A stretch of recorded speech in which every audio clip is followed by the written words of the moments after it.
ఒకసారి యేసుప్రభుని నీ రక్షకునిగా అంగీకరించిన తర్వాత నువ్వు దేవుని జనాంగము, దేవుని సొంత సొత్తు.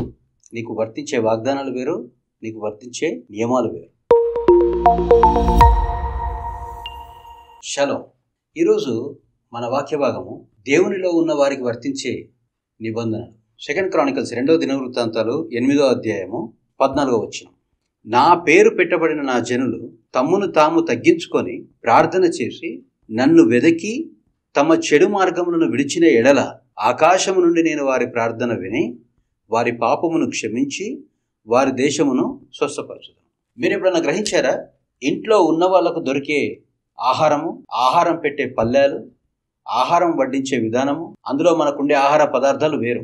ఎవరైనా కనుక బయట గుమ్మం అవతల నిలబడి అమ్మా ఆకలైతుందని చెప్పి అడిగినప్పుడు వాడికి పెట్టే ఆహారము, పెట్టే పద్ధతి, పెట్టే పరిమాణము వేరు. సో దేవునిలో ఉన్నవారికి దొరికే అవకాశాలు, దొరికే ఆశీర్వాదం, వీటితో పాటు దేవుడు పెట్టే క్రమశిక్షణ వేరు. దేవుని సొంత జనాంగమని పేరు పెట్టబడిన వ్యక్తులు ఎట్టి పరిస్థితుల్లోనూ తమ జీవితాన్ని బయట ఉన్న వ్యక్తుల జీవితాలతో పోల్చుకోవద్దు. హల్లెలూయా. వాళ్ళకు దొరికే ఆశీర్వాదాలు, వాళ్ళకు దొరికే మేళ్ళు అవి ఎలాగైనా ఉండనివ్వండి, అవి మనకు అనవసరం. కానీ యేసుక్రీస్తుని రక్షకుని అంగీకరించిన తర్వాత దేవుని సొంత ప్రజలు, దేవుని సొంత జనాంగము, దేవుని సొంత సొత్తుగా మారిన తర్వాత నీకు చాలా నిబంధనలు వర్తిస్తాయి. అలాగే వాటితో పాటు చాలా మేలుకరమైన వాగ్దానాలు కూడా వర్తిస్తాయి. హల్లెలూయా. ఇక్కడ చూడండి ఏమంటున్నాడు, ఫస్ట్ మాట ఏమంటున్నాడు, నా పేరు పెట్టబడిన జనుడు. అంటే నువ్వు ఎప్పుడైతే యేసుక్రీస్తుని రక్షకుని అంగీకరిస్తావో అప్పుడు దేవుడు నీకు ఏం చేస్తాడంట, నీకు సొంత సెపరేట్ పేరు పెడతాడంట. ఇతడు నా జనాంగం, ఇతడు నా సొత్తు. ఎప్పుడైనా తండ్రి తను కన్న కుమారుడు ఎప్పుడైనా తప్పు చేశాడు అనుకోండి, ఊరికనే పోని నాన్న అని చెప్పి వదిలేస్తాడా? అదే ఎవరైనా వీధిలో తిరిగే పిల్లాడు ఎవరైనా తప్పు చేస్తూ కనపడ్డాడు అనుకోండి, ఏంట్రా పని అని అంటాడు, కానీ వెళ్ళిపోనిస్తాడు. కానీ అదే సిగరెట్ తాగుతునో, మందు తాగుతునో సొంత కొడుకు దొరికాడు అనుకో, వాడిని వీధిలో కొట్టడం మొదలు పెడితే ఇంటికి వచ్చేందుకు కొట్టుకుంటాడు, ఇంట్లో కూడా కొట్టడం కంటిన్యూషన్. సో దేవుని సొంత జనాంగంగా మారిన తర్వాత మనం గుర్తుంచుకోవాల్సిన విషయాలు ఏంటంటే, ఎట్టి పరిస్థితులను మనలో చెడుతనం కనబడదు. దేవుని వాక్య ప్రకారం చెడుతనం అంటే ఏంటి? అవి 4 రకాలు ఉన్నాయి. మొట్టమొదటిది తిరుగుబాటు మరియు లోబడంలోని స్వభావం. దేవుడు దీన్ని ఎంత మాత్రం ఇష్టపడు. తిరుగుబాటు చేయడం, లోబడంలోని స్వభావం. నేను నిన్ను ఆశీర్వదిస్తాను, నిరీక్షణ కలిగి ఉండు. నేను నిన్ను అభివృద్ధి అందిస్తాను, అవునా? తగ్గింపు కలిగి నా చేతి కింద నా దీన మనసులో పోయిండు. నేను నిన్ను దీవిస్తాను, నేను నిన్ను హెచ్చిస్తాను, నేను నిన్ను విస్తరిస్తాను. అంతవరకు నువ్వు నా మాట విను, నా ఆజ్ఞని పాటించడం నేర్చుకో, నా వాక్యంలో నిలబడడం నేర్చుకో, నా వాక్యానుసారంగా నిలబడడం, నడవడం నేర్చుకో. ఇది దేవుడు చెప్పే మాటలు. కానీ కొందరికి అలా కాదు. ముందు డబ్బు రావాలి, ముందు డబ్బిచ్చి మాట్లాడండి, ముందు దీవించి మాట్లాడండి. నువ్వు దీవిస్తే అప్పుడు నేను నమ్ముతాను, నువ్వు డబ్బిస్తే అప్పుడు నేను నమ్ముతాను, ఈ అప్పుడు పోతే అప్పులు నమ్ముతాను. నువ్వు నమ్మిన రోజు నుండే ఉనికిలోకి రాడు దేవుడు. నువ్వు నమ్మినా నమ్మకపోయినా ఆల్రెడీ దేవుడు ఉనికిలో ఉన్నాడు, దేవుడే కంట్రోల్లో ఉన్నాడు. దేవుడు నిన్ను సృజించాడు, నువ్వు దేవుని సృజించలేదు. నిన్ను దేవుడు ఉనికిలోకి తీసుకొచ్చాడు, నువ్వు దేవుని ఉనికిలోకి తీసుకురాలేవు. ఇది మర్చిపోవద్దు. కనుక God is first and whatever God saves is final. హల్లెలూయా.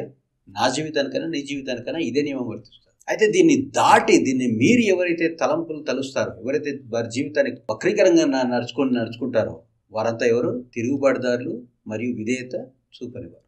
ఆ తర్వాత దేవుడు నచ్చింది రెండవ విషయము విగ్రహారం అంటే ఎంతసేపు మన వాళ్ళకి పెద్ద పెద్ద విగ్రహాలు అదొక్కటే కాదు, అది దాంతో పాటు ఏదైనా సరే నీ జీవితంలో దేవుని స్థానాన్ని ఆక్రమించింది ఏదైనా సరే అది విగ్రహమే. డబ్బు కావచ్చు, పదవికాంక్ష కావచ్చు, కుటుంబం మీద అతి వ్యామోహం కావచ్చు, ఉద్యోగం మీద అతి వ్యామోహం కావచ్చు, అలా కెరీర్ మీద విపరీతమైన పిచ్చి కావచ్చు, ఆస్తులంటే పిచ్చి కావచ్చు, ఇవన్నీ కూడా విగ్రహాలే. ఆ తర్వాత దేవుడు ఏమాత్రం ఇష్టపడింది మూడవది స్వబుద్ధి మరియు గర్వం. దేవుడు స్వబుద్ధిని ఎంత మాత్రం ఇష్టపడాడు.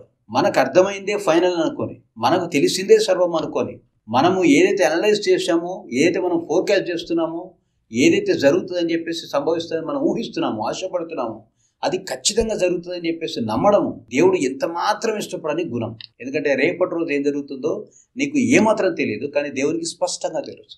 ఇది దేవుని యొక్క మాట. హల్లెలూయా. కనుక ఆయన ఏం చెప్తాడనేది నిరీక్షణ కలిగి ఉండాలి తప్ప, నువ్వు ఏదైతే ప్లాన్ చేసావో అదే ఫైనల్ నిర్ణయం తీసుకొని దాన్ని దీవించమని దేవుని సన్నిధిలో ప్రార్థన చేయడము, దాని ప్రకారం వెళ్ళిపోవడము, ప్రార్థన చేసినా చేయకపోయినా దేవుడు దీవించకపోయినా నేను దీన్ని సాధిస్తానని నమ్ముకొని ముందుకెళ్ళడము దేవుడు ఎంత మాత్రం ఇష్టపడని విషయం. ఆ తర్వాత గర్వం. ఏంది అది? అవునా, దేవుడు ఎన్ని రకాల మాట్లాడదామని ప్రయత్నం చేసినా దేవునికి సమయం ఇవ్వకపోవడం ఏంటది? గర్వం. హల్లెలూయా. ఎవరు చెప్పండి తమ జీవితంలో అన్నిటికంటే దేవుని లాస్ట్గా పెడతారు? ఎవరికైతే దేవుడే సర్వమైనాడని, దేవుడు ప్లాన్ చేసిన మహా డిజైన్లోని ఒక భాగమైన విషయం ఎవరికైతే తెలియదో వారు మాత్రమే దేవుని లాస్ట్ పెడతారు. మిగతావన్నీ ముందు పెట్టుకుంటారు. దేవుడు ఏమాత్రం ఇష్టపడిన 4వ లక్షణము పశ్చాత్తాపం లేని జీవితం. ఒకసారి నీలో పాపం నీకు కనిపించిన తర్వాత, నీ లోపల ఒక లోపము, నీ లోపల ఒక బలహీనత నిన్ను పరిపాలిస్తోంది.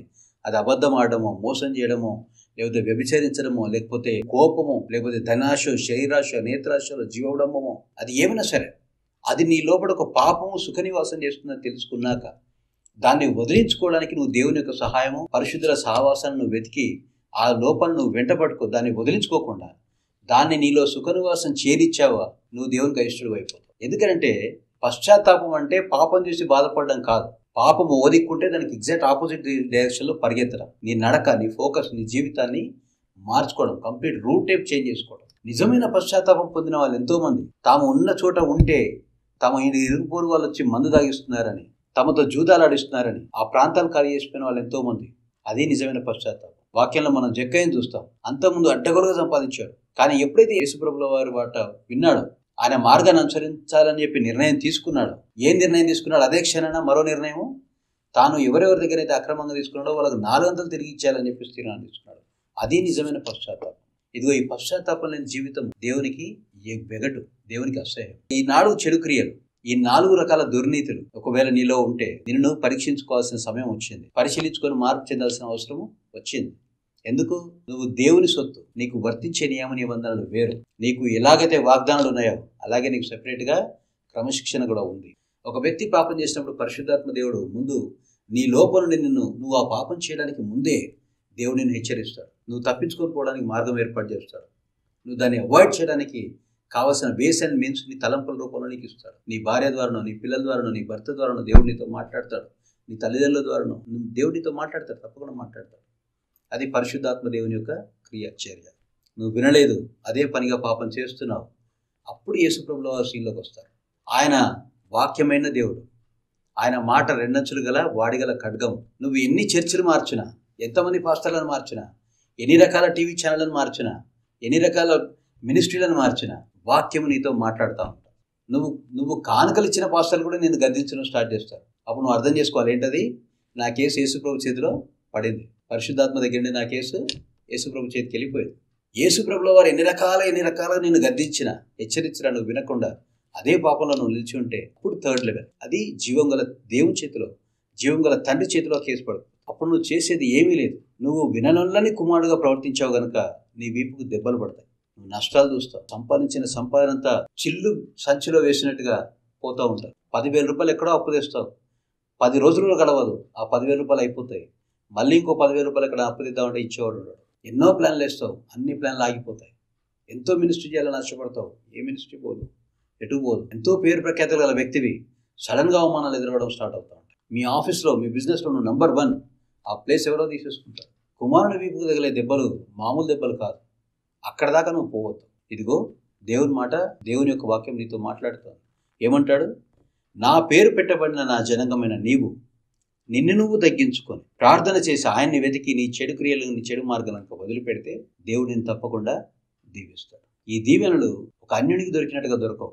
ఆ దీవెనలతో పాటు దేవుడు సమృద్ధినిస్తాడు. When God blesses he adds no trouble to it. యెహోవా ఆశీర్వదించినప్పుడు దాంట్లో ఏ కీడు, ఏ శ్రమ దాంట్లో కలపడు. ఇదే నీకు దొరికే అద్భుతమైన భాగ్యం. షాలోమ్.